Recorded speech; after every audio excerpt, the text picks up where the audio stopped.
The events are getting going in about an hour and 45 minutes, and for now things are holding off. We're just hoping that that we don't get too soaked here in the next few minutes, Alex. Yeah, what is the relays though without a little bit of rain? And we do have some impressive rain totals that we got overnight. It really came down at times, David. Yeah, it certainly did. We saw anywhere from about a ½ to an inch of rain overnight, and just added to those rainfall totals that have been piling up over the past couple of days. So between last night and the rain that we had yesterday morning and the previous night, we've picked up about a 3/4 of an inch of rain here in Des Moines, a ½ inch of that falling last night. Ames about an inch and a half, Marshalltown over an inch, Iowa Falls over an inch, Waterloo close to 3 inches. In fact, if you go back over the past 2 or 3 days. So it has been a soggy few days. I do think we're going to get into more dry weather though here as we work through the rest of your Friday. Just cloudy skies at the moment. We do have some patches of drizzle, some light rain out there. It's not going to amount to much, but there may be just a little bit of leftover wet weather here this morning. We do dry out though for the start of the weekend at least. We get a little more sunshine tomorrow and temperatures back into the 60s. Should be a pretty nice day. May have to dodge a few showers on Sunday, maybe a couple of rumbles of thunder. Not going to rain all day with highs getting a little closer to 70. However, by Monday, we've got a pretty strong storm system we have to watch carefully. It's going to be a weather impact day.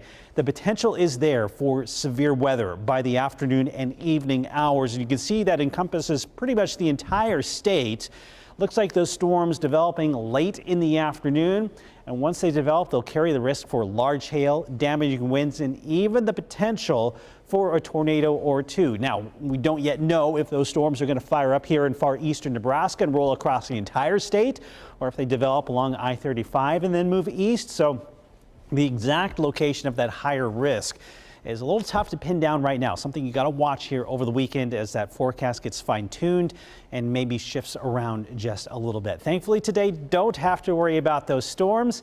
We still have just a little bit of light rain shower activity or some drizzle trying to come into the metro. Some leftover showers here north of Jefferson and Ames along North Highway 30. But this shower activity continues to fade away, and we shouldn't see it stick around too much longer. The bulk of that heavy rain has moved off to the east, so not going to see any soaking rains here for the rest of the day. Just cloudy and cool conditions. Storm system moving off to the east. Behind it, we have north winds out there, and well, that's pulling in the colder air here this morning. It's going to stay chilly all day long, especially with that north breeze. 54 degrees right now. I expect our temperatures may actually drop a little bit more here this morning.